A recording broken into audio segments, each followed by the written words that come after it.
Assalamualaikum warahmatullahi wabarakatuh. Kita kembali lagi pada momen kali ini. Saya dengan teman saya dari saudara Mulida Ainur Rafiq. Nah, kalau seringnya dikenal Mas Rafiq. Ini kita kali ini ingin mendiskusikan tentang Islam yang dilihat dari perspektif ilmu pengetahuan.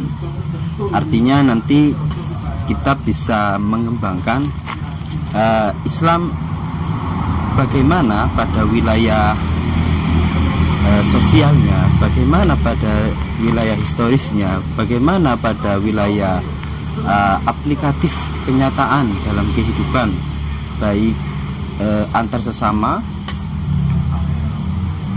yakni sama atas dia agama atau berbedanya, sama atau bedanya dari segi ideologi dan sebagainya. Nah, kali ini kita akan mendengarkan paparan atau penjelasan gambaran dari Mas Rafiq untuk mendiskusikan tentang Islam itu sendiri dengan perspektif beliaunya. Waktu kita persilahkan. Assalamualaikum warahmatullahi wabarakatuh. Di sini membahas tentang Islam dan ilmu pengetahuan. Di apa Islam dan ilmu pengetahuan? Saya membaca di bukunya Pak Kunto itu bahwa jadi ilmu dan kenyataan itu harus selaras. Maksudnya jangan sampai orang itu punya ilmu tapi ya nggak ada efeknya untuk umat itu gimana. Di pembukaan makalahnya beliau itu mengatakan bahwa sekarang itu lagi sama seperti 80 tahun yang lalu, bahwa ketika ada orang santai aja lah, ini pasti Islam pasti bisa menyelesaikan kok. Ya semuanya ini kalau bahasanya Pak Kunto itu dinamakan dengan mistifikasi agama. Jadi orang itu percaya kalau Islam itu solusi segala masalah, dan Islam itu benar-benar solusi masalah dan akan menyelesaikan masalah. Tetapi cuman sampai situ doang, dia nggak punya strategi, nggak punya teori, nggak punya aksi. Jadinya ini gimana? Kayak Islam doang tapi kayak nggak ada ilmu pengetahuannya. Begini, kalau serasa dengan itu, bolehlah kalau kita rada bermain untuk mengulik kubu pihak yang sedikit-sedikit kembali ke Islam, sedikit-sedikit tentang khilafah. Apakah analisis dari Pak Kunto itu semacam menggambarkan keberislaman sekarang yang sedikit-sedikit kembali pada esensi Islam yang sifatnya universal, tapi gak jelas secara praktiknya bagaimana gitu tak? Kalau lihat ini kan lihat rada politik sedikit, melihat orang kubu-kubu sebelah. Ya, jadi kalau sudah bicara kubu kan biasanya sudah masuk ke ranah ideologi, maksudnya. Ini pakai ideologi apa? Islam, tapi yang ideologi yang mana? Islam kiri, kanan, atas, bawah, yang lucu atau apa? Jadi Pak Kunto itu punya, kalau memandang ilmu itu memandang Islam itu harus dengan ilmu. Jadi objektifikasinya diperlukan. Ketika membahas tentang katakanlah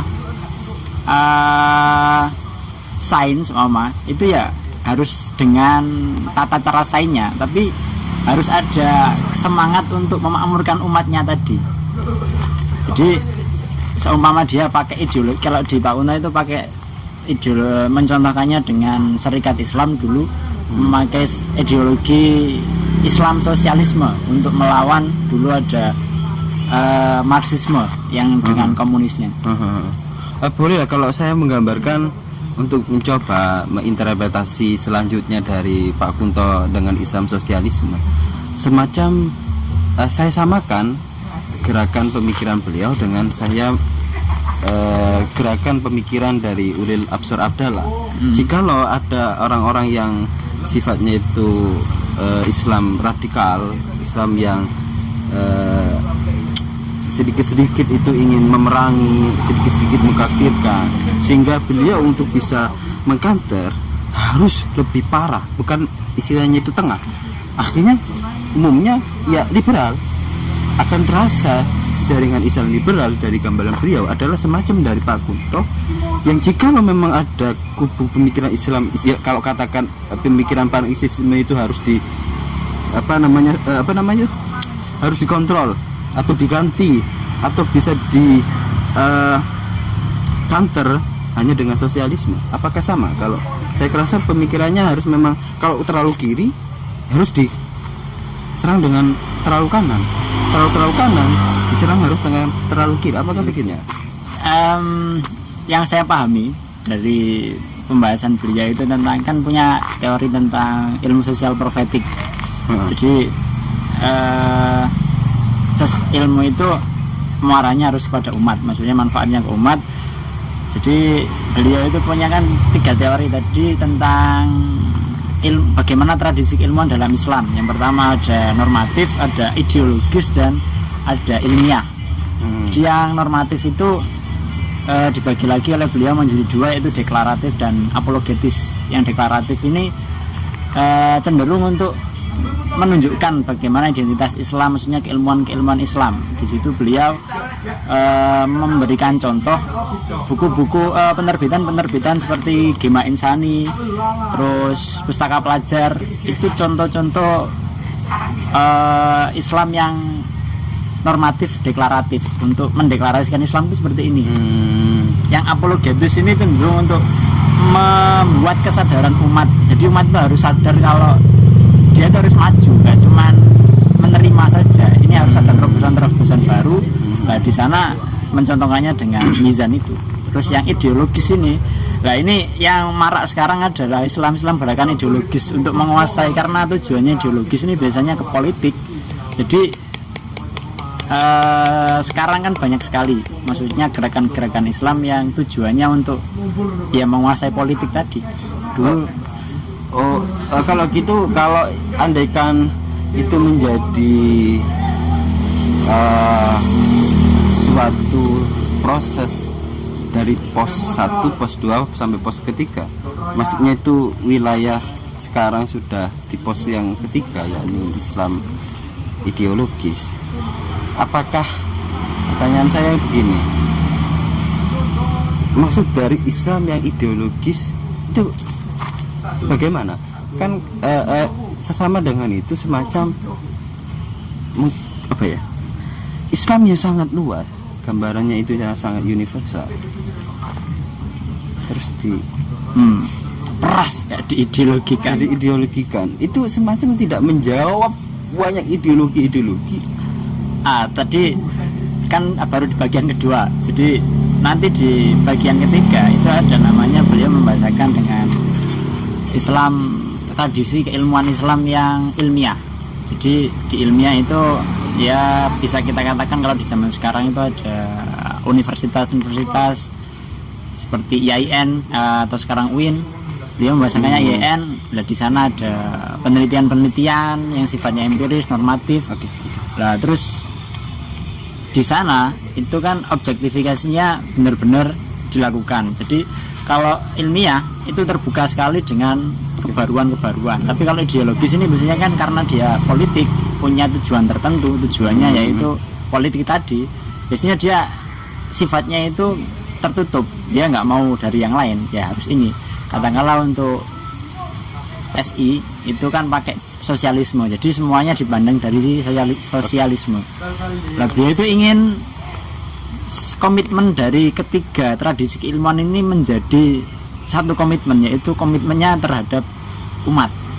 Kalau tadi normatif itu komitmennya kepada dakwah, menyebarkan Islam dan menyebarkan Islam tadi, jalan-jalan Islam. Terus kalau yang ideologis itu kan fokusnya pada politik, menguasai politik sebagai counter attack dari mana komunis tadi, seperti ideologi komunis. Kalau yang ilmiah itu kan komitmennya kepada ilmu. Jadi ketiga-tiganya ini harus berkolaborasi, komitmennya harus satu, yaitu komitmen kepada umat. Nah di situ beliau langsung mengutip ayat yang kuntum khaira ummah ukhrijat lil linnasi dan seterusnya. Oh, jadi beliau punya konstruk sendiri kalau saya gambarin untuk bagaimana Islam yang kalau saya minjam dari Islam inklusif, andaikan itu menjadi ideologi ya bukan sih, kalau saya gambarin Islam yang inklusif dalam segi paradigmanya tetap untuk bisa membuka selebar-lebarnya, apalagi dari konstruk beliau ada 3 aspek itu. Nah, saya masih melihat itu, ya bolehlah kalau itu spekulasi yang sangat ilmiah kalau digambarkan. Kenyataannya nawacita atau keinginan apapun itu terasa itu dari sejarah tidak akan menjadikan kenyataan gitu loh.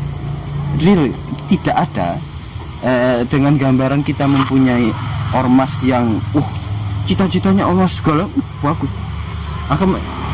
Tapi kenyataannya larinya nanti ya udah tidak akan ketemu, tidak akan menemukan maksud dan tujuan yang nanti kalau saya bahasakan irata ma'al amru bada nafsuhu, ya akan keluar kekurangan-kekurangan, tidak akan bisa diartikan memuaskan. Kalau andaikan saya ngomongnya berpikirnya ngawur seperti itu kan semacam spekulasi, semacam menurut saya yang harus mungkin saya masih kita uji lah, maksud saya.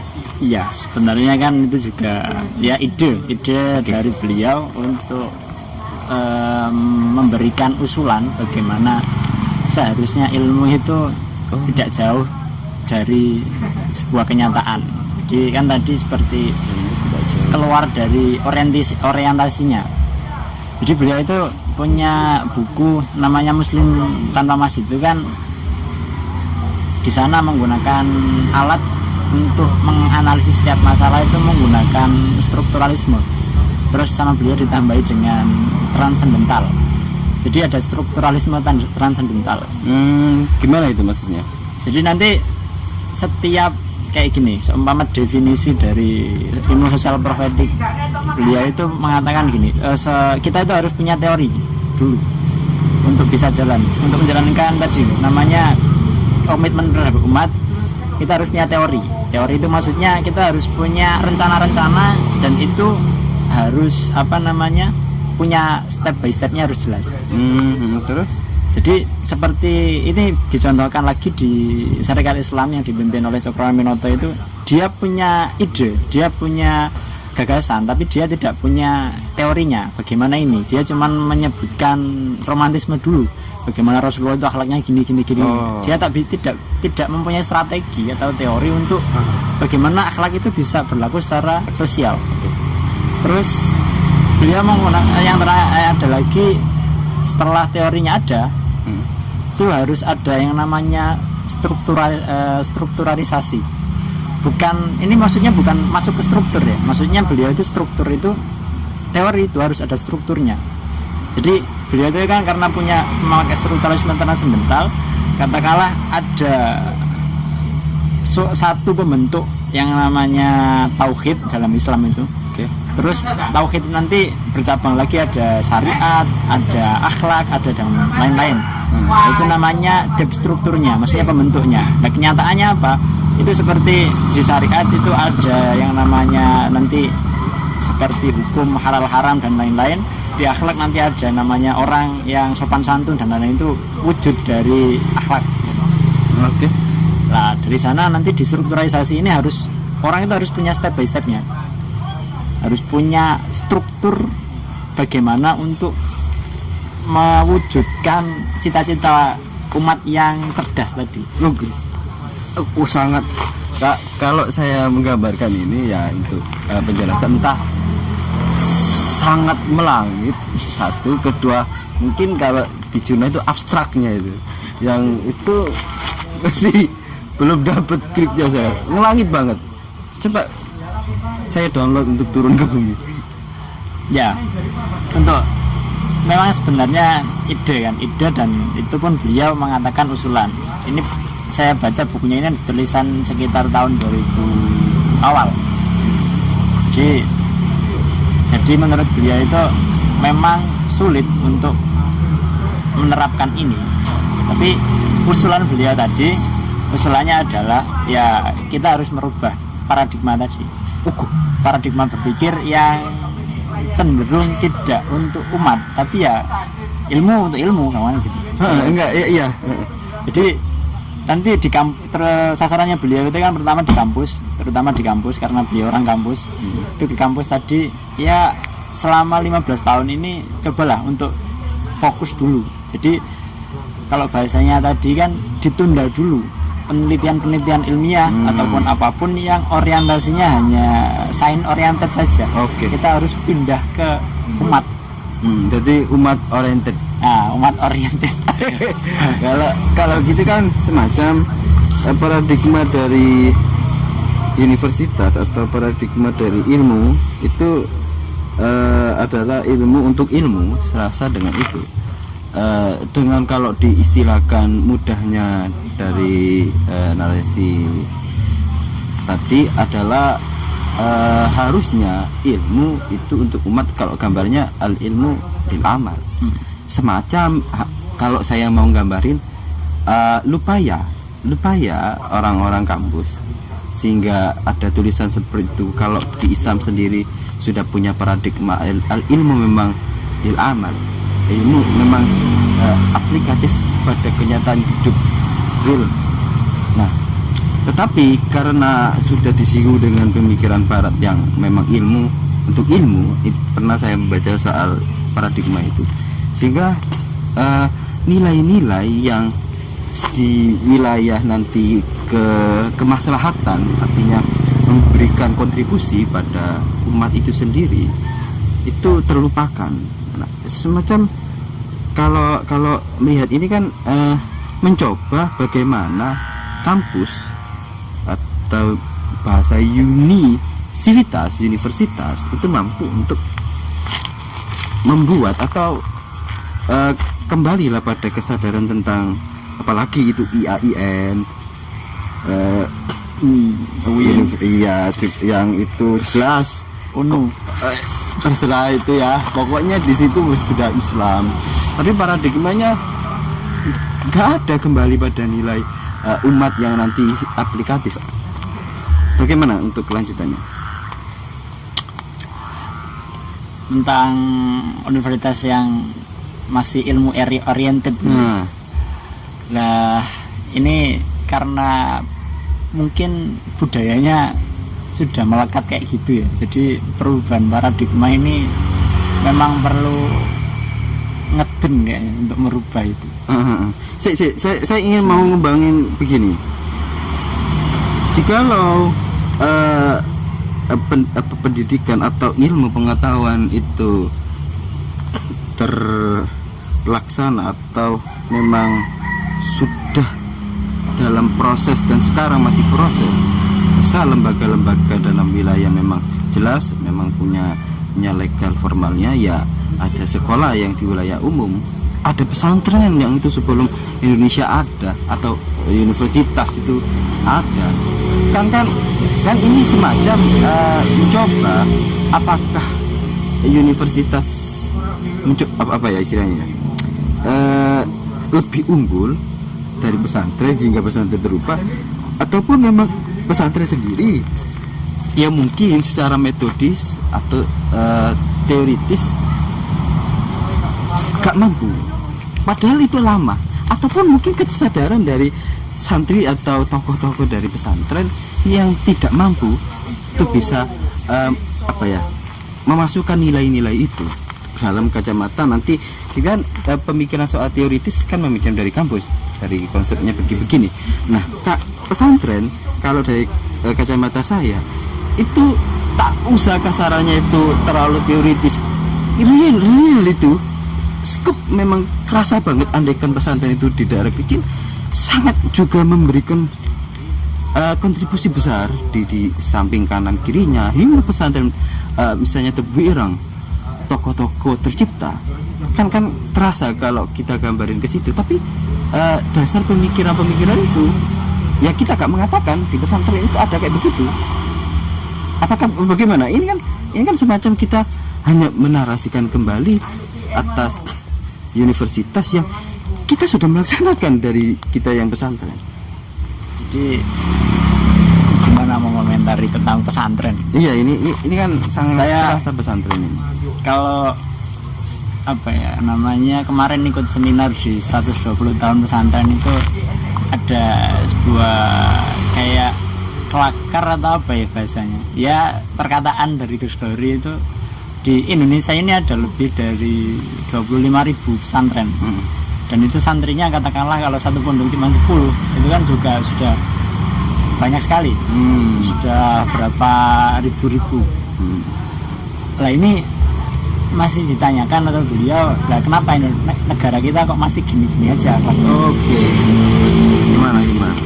Jadi beliau mengatakan bahwa ya ini karena kita seringkali lupa orientasi, bahwa tadi kalau beliau mengatakan orientasinya belum kuat tentang ketauhidannya tadi. Ya ini maksudnya apa namanya, setelah tauhid tadi, amalnya untuk masyarakatnya ini kurang. Katakanlah kalau pakai di ceritanya siapa yang buku-buku ya di Pak Kunto juga, ada ketika Nabi Isra itu ada seorang sufi namanya Abdul siapa, lupa saya namanya, itu mengatakan kalau saya jadi nabi saya nggak mungkin mau balik lagi ke bumi, tapi karena dia nabi dia balik lagi ke bumi. Nah, pesantren kalau dikritiknya itu saya pahamnya itu bahwa terlalu ya tadi banyak pesantren yang ke atas saja, tapi untuk up down lagi, setelah up down lagi itu kurang. Untuk down ke masyarakatnya itu masih ya mungkin ada, maksudnya mungkin sudah banyak tapi belum maksimal. Oke. Ya kadang saya ya berpikir untuk istilah dirimu tadi up down terus ke masyarakat, di wilayah apa itu? Apakah dalam segi sosial masyarakatnya atau perekonomiannya atau gimana? Kan kalau di wilayah di ilmu atau akhlak, terus apalagi apapun lah, kalau kita lihat mungkin semacam pesantren sendiri, setiap pesantren punya ciri khas dan corak sendiri. Sehingga kalau saya pikir pesantren itu adalah representasi dari ilmu atau maksud dari Islam, tetapi dibungkus tidak pada berpikir universalnya, tapi istilahnya itu universalnya udah ada, tapi ngambil partikular yang itu mempunyai sosiohistori, sosiokultur, budaya di daerah situ yang khas.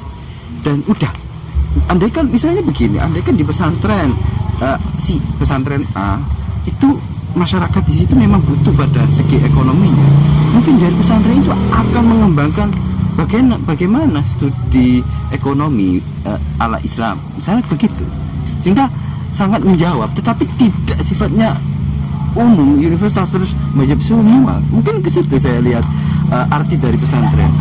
Sehingga apakah kampus itu dengan PDM-nya mesti ngomong universitas, tetapi dalam kenyataannya belum ada real hasil atau bagaimana? Apakah begitu itu? Nah, ini kan akhirnya mengkritik dari universitas itu sendiri. Peran di masyarakat di peran bagaimana peran-peran ini di pesantren sendiri kan banyak sekali dari alumni yang perannya lebih kentara daripada UNIF. Jadi di UNIF itu karena sedikit, ya nggak tahu sedikit atau banyak terpengaruh dengan kapitalisme itu, jadi tujuannya kuliah ya kerja. Kalau di pesantren kan secara doktrin didoktrikan bahwa ya hidup lillahi ta'ala itu tadi ya. Kamu ini yang kuliah, pikir kamu kapitalisme, kamu jurusan pendidikan cari uang tak nyambung, kamu mengembangkan pendidikan ya, lanjut. Gitu. Jadi tidak ada unsur kamu itu memang sesungguhnya Wah, tapi uang. Ya udah. Jadi seperti tadi balik lagi ke teori ilmu sosial prophetiknya Pak Kunto tadi, bahwa Islam itu harus disikapi dengan ilmu, dan ilmu itu selalu terbuka dengan kebaruan-kebaruan. Oke. Tapi ada sesuatu yang tidak bisa dimasuki oleh ilmu. Seperti pertama ada hedonisme, ada materialisme, ada individualisme. Nah, di sana itu sesuatu yang tidak mungkin bisa diterima oleh ilmu. Ketika sudah mencapai itu, katakanlah orang kan sekarang orang pintar, katakanlah orang di universitas kan ya secara metodologisnya cerdas, terus ilmu-ilmunya banyak lah. Kalau ada contoh menarik dari Cak Nun seperti ini. Katakanlah orang itu kalau nggak punya namanya tadi etika profetik, etika untuk bermanfaat tadi, orang ditanya 2 tambah 2 berapa? Ketika ditanya seorang dosen pasti dia jawab 4. Kalau ditanya lagi sama seorang presiden, 2 tambah 2 berapa? Ya 4. Dia tambah kiai, 2 tambah 2 4. Tapi kalau ada orang tanya gini, 2 tambah 2 berapa? Kalau kamu jawab selain 4, saya kasih 5 miliar. Oh ya udah, kamu milih mana? Saya milih 5 miliar aja, saya nggak jawab itu.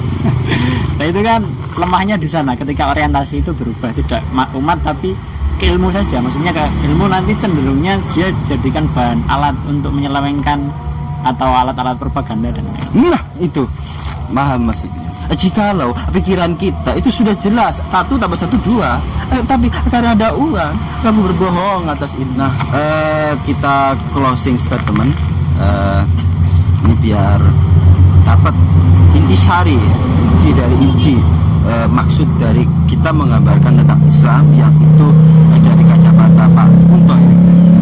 Silakan dari Mas Rafiq memberikan closing statement dari diskusi pada kali ini. Jadi kalau yang saya pahami, jadi untuk closing statement bahwa Islam itu harus dipahami dengan ilmu tadi. Jadi ilmu itu punya ranah ontologis, punya ranah epistem dan aksiologinya. Jadi jangan sampai cuma belajar ilmu tapi dalam epistemnya saja atau ontologinya saja. Jadi kita sebagai ilmuwan itu jangan malah mengurusi sesuatu yang sifatnya receh. Katakanlah manusia itu yang pertama laki-laki atau perempuan. Dulu Nabi Adam itu manusia pertama atau enggak?